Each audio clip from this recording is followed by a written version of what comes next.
பேசி பேசி வளர்ந்த சட்டமன்றத்தில் பேசாமலேயே ஒரு முதலமைச்சர் வந்து விட்டதால் நீங்க எல்லாம் அதுக்கு அடிமையாகி இவ்வளவு நேரம் ஏன் பேசுறீங்களேன்னு கேட்டுருவீங்களோன்னு எங்களுக்கு பயமா இருக்கு. ஏன்னா ரொம்ப நேரம் இனிமேல் உட்கார முடியாது. ஏன்னா முதலமைச்சர் எப்படி இருக்காரு அப்படிதான் இனிமேல் ஆகும். என்றாலும் கூட திராவிட முன்னேற்றத்துக்கு சில தனித்த பண்புகள் இருக்கிறது. இங்க எல்லாம் பேசினாங்க கலைஞருடைய புகழை. வந்தே மாதம் மாதிரி இந்த பாட்டு கொண்டு வந்தார் கலைஞர் தமிழ்நாட்டுக்கு. அப்ப சொன்னாரு, நம்ம தமிழ் தாயை வாழ்த்துறோம், அதெல்லாம் ஏன் இன்னொரு மொழி செத்து போச்சுன்னு சொல்லணும்? நமக்கு பிடிக்காத மொழி இது. ஆரியம் போல் வளக உலகழிந்து சமஸ்கிருதம் செத்து போச்சுன்னா இங்க இருக்கிற பிராமணர்களுக்கு கோபம் வரும், வடவர்களுக்கு கோபம் வரும். அவர்கள் மனதை ஏன் புண்படுத்தணும்? நமக்கு தமிழ் வாழ்ந்தா போதும், இன்னொரு மொழி செத்தா என்ன என்று அந்த 2-3 வரிகளை எடுத்துவிட்டுத்தான் நமக்கு தமிழ் வணக்க பாடலை தந்தார் கலைஞர். தமிழ்நாட்டில் இன்றைக்கு தெலுங்கு பேசுவர்கள் இருக்கிறார்கள், கன்னடம் பேசுவர்கள் இருக்கிறார்கள், இஸ்லாமியர் இருக்கிறார்கள், கிறிஸ்தவர்கள் இருக்கிறார்கள். எல்லோரும் நீராறும் கடலத்த பாடலுக்கு எழுந்து நிற்கிறோமே. ஒரு மாதிரி சட்டமன்றத்தில் பேசிச்சு அந்த அம்மா. தமிழுக்கு என்ன செய்தார்? சங்கத்தமிழ், தொல்காப்பியம் எல்லாம் காப்பி அடித்தார் கலைஞர்.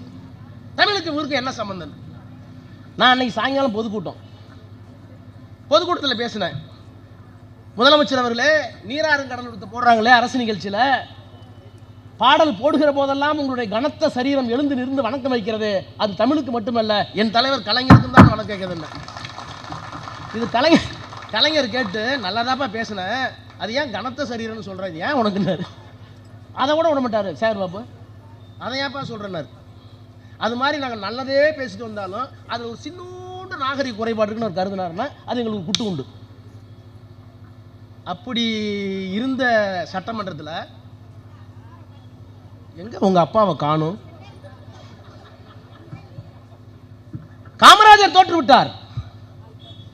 பல பிரதமர்களை உருவாக்கியவர். 9 ஆண்டு காலம் சிறையில் இருந்தார் சுதந்திரத்துக்காக. இந்தியாவினுடைய பிரதமர்களை, குடியரசுத் தலைவரை உருவாக்குவதிலே ஒரு தமிழன், வேட்டி கட்டிய தமிழன் நின்றான். அவர் உருவாக்கிய பள்ளிகள் எத்தனை? நானே அவர் கொடுத்த பள்ளி கொடுத்து தான் படிச்சு வந்தேன். என் கிராமத்தில் ஆதி திராவிட நல்ல பள்ளி அவர் தான் கொடுத்தார். திறந்து வச்சது TS அருணாச்சலம், திருச்சி TS அருணாச்சலம். கக்கன் வந்திருக்காரு எங்க ஊருக்கு. ஆதி திராவிட நல்ல பள்ளியில் தான் 5ஆவது வரைக்கும் படித்தேன். அந்த பள்ளிக்கூடத்தில் படிச்சுட்டு தான் நாடாளுமன்றத்தில் இந்த வீடு வெளுக்கிறோம் நாங்களும். காரணம் என்ன? யார் காரணம்? பெரியார், அண்ணா, அம்பேத்கர், கலைஞர். நீங்க தானே காரணம். அப்போ நீராறும் கடல் கொடுத்த பாடலில் இந்த சமூகத்தில் எந்த பிரச்சனையும் வந்துவிடக் கூடாது என்பதற்காக தீர்க்க தரிசனத்தோடு அந்த பாடலை வடிவமைத்த கலைஞர் எங்கே? இஸ்லாமியர்களும் கிறிஸ்தவர்களும் மண்ணில் வாழ்ந்து மதச்சார்பற்ற நாடு வாழ்கின்ற இந்த நேரத்தில் அவர்களை சீரழிக்க வேண்டும் என்பதற்காக ஒரு பாடலை நாடாளுமன்றத்தில் கொண்டு வருகளே, நீங்கள் யார்? இப்போது சொல்லுங்கள். ஒரு மாநில கட்சி அண்ணா we belong to Dravidian second ராஜ்யசபால சொன்னார். அதுக்கே பெரிய ரகல. அண்ணா சொன்னது we belong to Dravidian stock. நான் திராவிட மரபினத்தை சார்ந்தவன். இப்படி சொல்லுவதால் நான் வங்காளிக்கோ, குஜராத்திக்கோ அல்லது மகாராஷ்டிரருக்கு எதிரானவன் அல்ல. இப்படி சொல்லுவதால் எங்களுக்கு தனித்த திடமான வேறுபட்ட கொள்கைகள் உண்டு, அடையாளம் உண்டு, டிஃபரண்ட், டிஸ்டிங்க்ட் என்று சொன்னார். எங்களுக்கு மொழி, இனம், பண்பாடு எல்லாம் இருக்குன்னார். அவர் சொன்னார். தமிழ்நாடு இந்திய டெல்லியில் தலைநகரில் பதிய வைத்தார். தமிழ்நாட்டுக்கு தமிழ்நாடுன்னு பெயர் வைத்தார். சுயமரியாதை சட்டம் கொண்டு வந்தார். இருமொழியை கொண்டு வந்தார். இருமொழி கொள்கை கொண்டு வந்தார். இறந்து போய்விட்டார். அவர் சொன்னார், தமிழ்நாட்டுக்கு தமிழ்நாடுன்னு பேர் வச்சிருக்கேன், இங்கே இந்தி வரக்கூடாதுன்னு ஆங்கிலம் தமிழ் தான் இருமொழி கொள்கையை கொண்டு வந்திருக்கேன். இந்த கொள்கைகள் எல்லாம் இருக்கிற வரை நான் உயிரோடு இருந்தாலும் இல்லாவிட்டாலும் நான் கொண்டு வந்த இந்த திட்டங்களை எல்லாம், தமிழ்நாடு பெயர் மாற்றத்தை, சுயமரியாதை சட்டத்தை, இருமொழி கொள்கையை கை வைப்பதற்கு எத்தனை ஆண்டு காலம் இந்த மண்ணிலே பயப்படுகிறார்களோ, அஞ்சுகிறார்களோ, அச்சப்படுகிறார்களோ, அந்த அச்சம் இருக்கிற வரை அண்ணாதுரை தான் இந்த நாட்டை ஆளுகிறார். அண்ணா சொன்னார், நீராறும் கடல் கொடுத்த பாடலை எல்லா அரசு நிகழ்ச்சிகளிலேயும் தவறாமல் எதுவரை பாடப்படுகிறதோ அதுவரை கலைஞர் தான் தமிழ்நாட்டை ஆளுகிறார். எத்தனையோ திட்டங்கள் சொன்னார். தமிழகம் உயர்ந்தது அவர் கையால், மலர்ந்தது அவர் மையாள்னார். பல பேத்துக்கு தெரியாத வரலாறு. தஞ்சாவூர் மாவட்டத்தில், டெல்டா மாவட்டத்தில், திருச்சிக்கு அந்த பக்கம் நாகப்பட்டினம் வரைக்கும் எல்லாத்துக்கும் பெரிய பெரிய விவசாய நிலங்கள். மூப்பனாருக்கு ஒரு 10,000 ஏக்கர், வாண்டையாருக்கு ஒரு 10,000 ஏக்கர், இன்னொரு முதலியார், தியாகராய முதலியார் ஒருத்தர் இருந்தார், அவருக்கு ஒரு 10,000 ஏக்கர். இப்படி வாண்டையார்களும் முதலியார்களும் மூப்பனார்களும் 10,000-20,000 ஏக்கர் வச்சுக்கிட்டு இருந்த காலத்தில் அங்கே அந்த வயல்களை எல்லாம் வேலை செய்வதற்கு வேலையாள்கள், பண்ணையாள்கள் இருந்தாங்க. குடும்பமாக இருந்தாங்க. ஒருத்தட்ட 1000 குடும்பம் 2000 குடும்பம் இருந்தது. அவர்களுக்கெல்லாம் குடிசை போட்டு கொடுத்துருப்பாங்க, 2 சென்ட் 2 சென்ட்ல. பல வருஷமா அங்கே இருக்கிறாங்க, தலைமுறை தலைமுறை. எங்கள் தாத்தா அங்கே தான் இருந்தார், எங்கள் அப்பா அங்கே தான் இருந்திருப்பார், என் பிள்ளை அங்கே தான் இருக்க போகுது.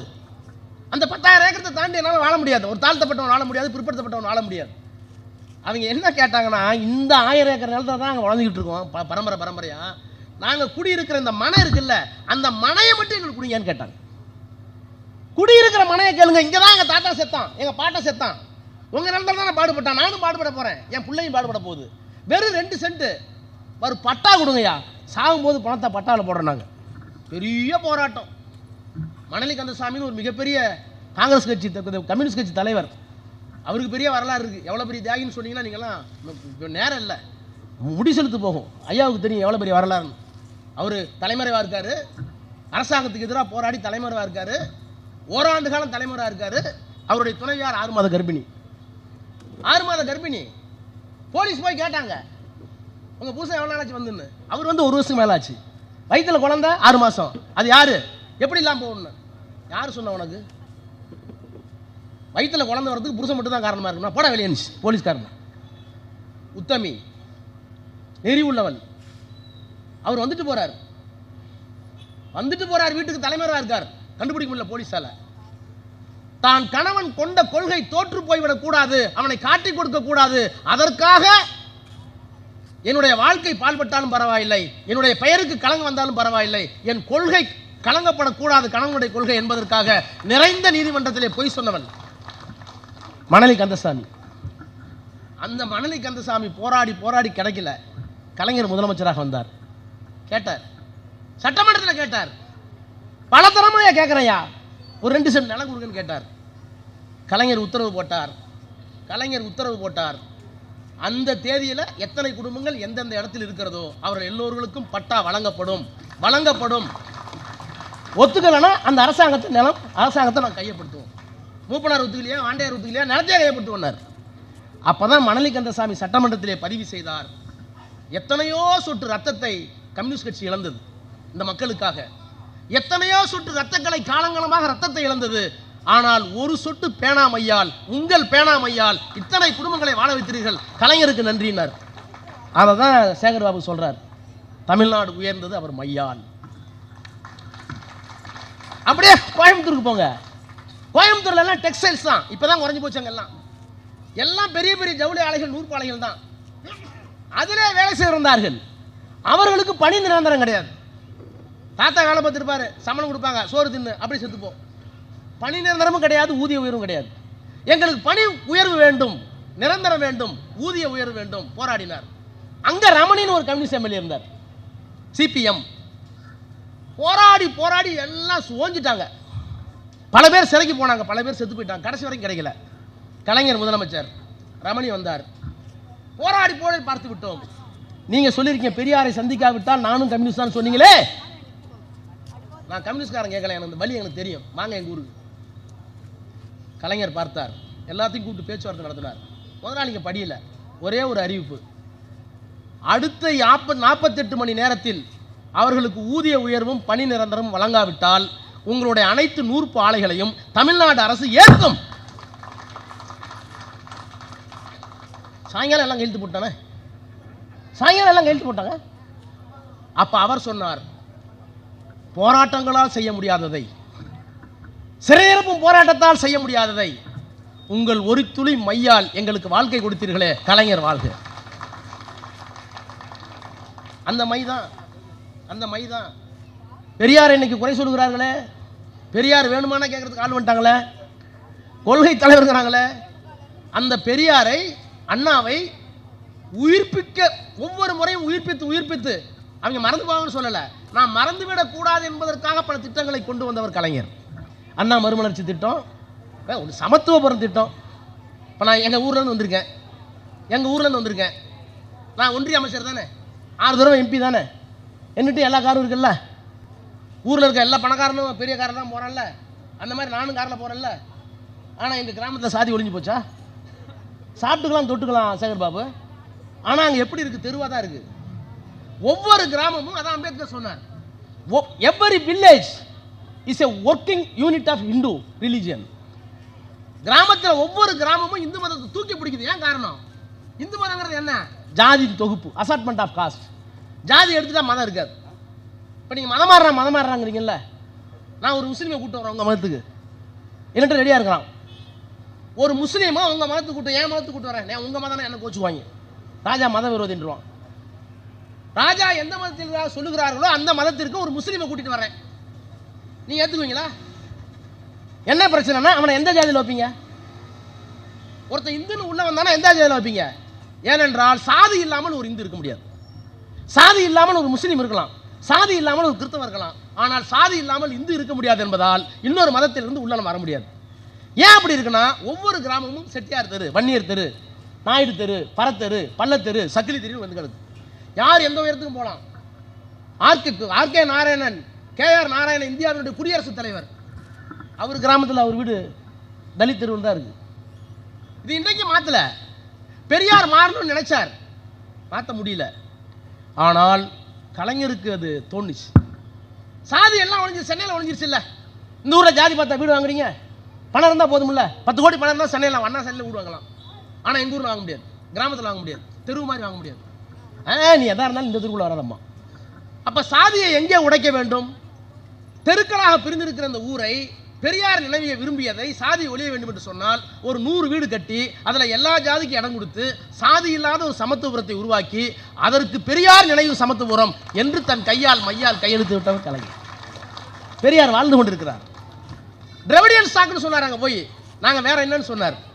எங்களுக்கு தனித்த பண்பு இருக்குன்னார், அவருக்கு ஆயில் அவள் தான். ஆனால் கலைஞர் தான் எது தமிழ்நாடு, நாங்கள் யார் என்பதற்கு மாநில சுயாட்சி என்கின்ற ஒரு தீர்மானத்தை இந்தியாவிற்கே சட்டசபையில் நிறைவேற்றி, இந்தியா என்பது ஒரு நாடல்ல, இது ஒரு துணை கண்டம், வெவ்வேறு மொழிகள், தமிழ்நாடா இருக்கு, மலையாளமா இருக்கு, ஒவ்வொரு மொழியும் ஒரு தேசமாக இருக்கிறது. இந்தியா ஒரு தேசம் அல்ல, மொழி ஒரு தேசம், மலையாளம் ஒரு தேசம், கன்னடம் ஒரு தேசம், தமிழ் ஒரு தேசம். இந்த தேசங்களின் தொகுப்பு தான் இந்திய துணைக்கண்டம். எனவே எங்களுக்கு மாநில சுயாட்சி வேண்டும் என்று டெல்லியினுடைய கதவை தட்டி அவர்கள் கண்கை திறந்து வைத்தது கலைஞருடைய மை. இப்படி சொல்லிக்கிட்டே போகலாம்.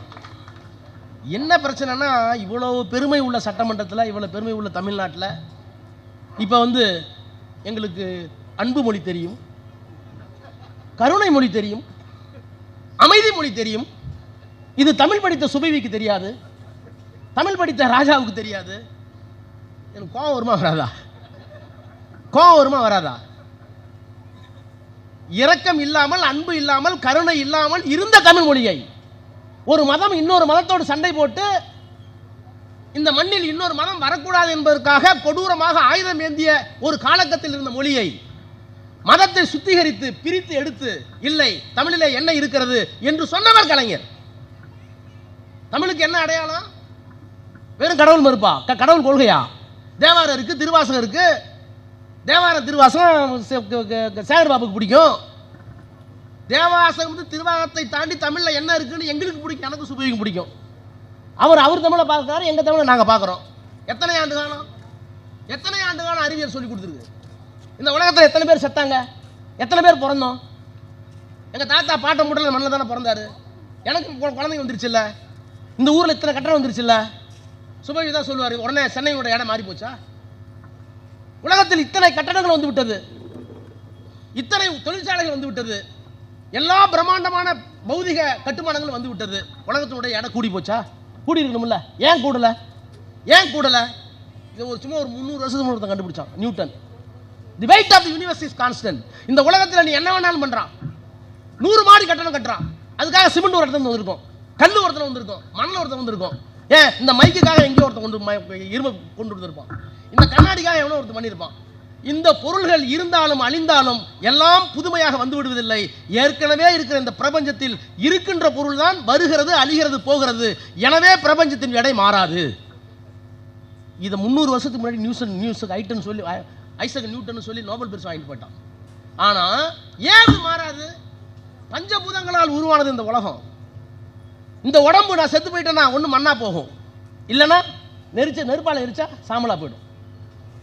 ஒரு சொட்டு விந்தால குழந்தை பிறக்கும். அப்ப ஏன் என்ன காரணம்? இந்த பிரபஞ்சம் என்பது நிலம், தீ, நீர், வலி, விசும்பு 5ஓடு கலந்த மயக்கம். பஞ்சபூதங்களால் ஆனது இந்த உலகம். இந்த பஞ்சபூதத்தை தாண்டி இந்த உலகத்தில் எதுவுமே இல்லை. யாராலும் சிருஷ்டிக்க முடியாது, யாராலும் அழிவிக்க முடியாது. சிருஷ்டிப்பாக இருந்தாலும் அழிவாக இருந்தாலும் எல்லாம் இந்த பஞ்சபூதத்திற்கு அடக்கும். இதை தாண்டி பிரபஞ்சம் போகாது. எனவே உலகத்தின் எடை மாறாது. தொல்காப்பியன் 3000 வருஷத்துக்கு முன்னாடி சொல்லியிருக்காங்க.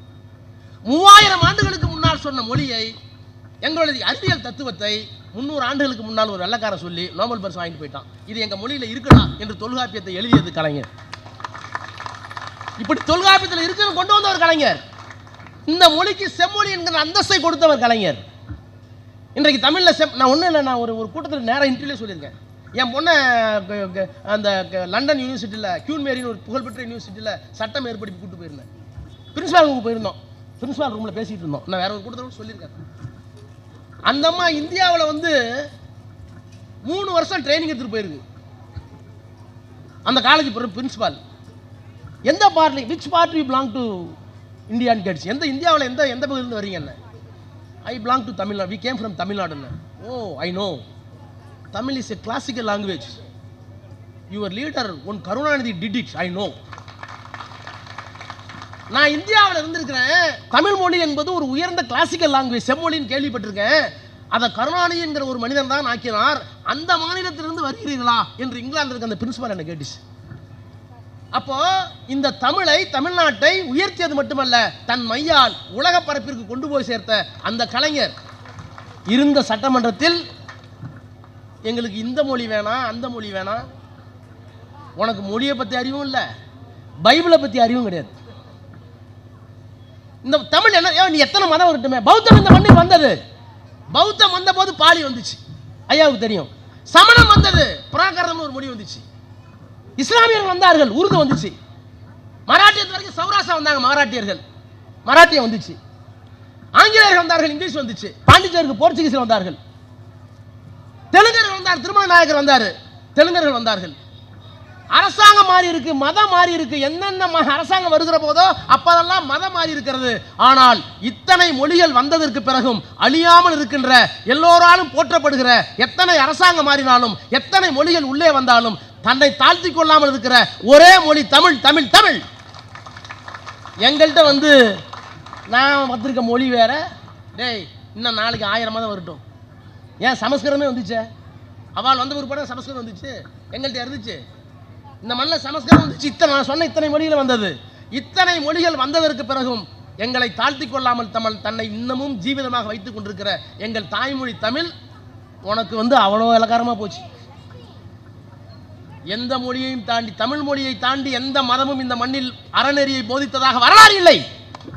தமிழ் மொழியை தாண்டி எந்த மதமும் மனிதனை செம்மைப்படுத்தியதாக வரலாறு இல்லை.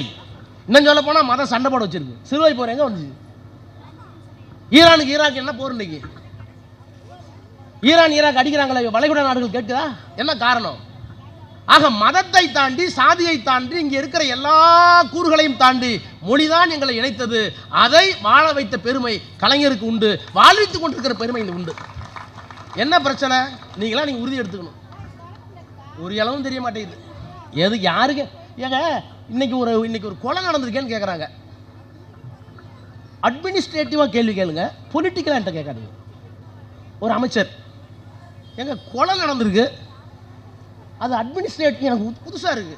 ஏன்னா ஒரு கொலை நடந்திருக்கு, ஒரு அமைச்சரை கேட்டால் அந்த பொண்ணு சொல்லுது அட்மினிஸ்ட்ரேட்டிவாக கேளுங்க, பொலிட்டிக்கலாக கேட்டவனே ஆளுட்டான். ஏன்னா செத்து போனதில் அட்மினிஸ்ட்ரேட்டிவ் வேற, பொலிட்டிக்கல் வேறையா?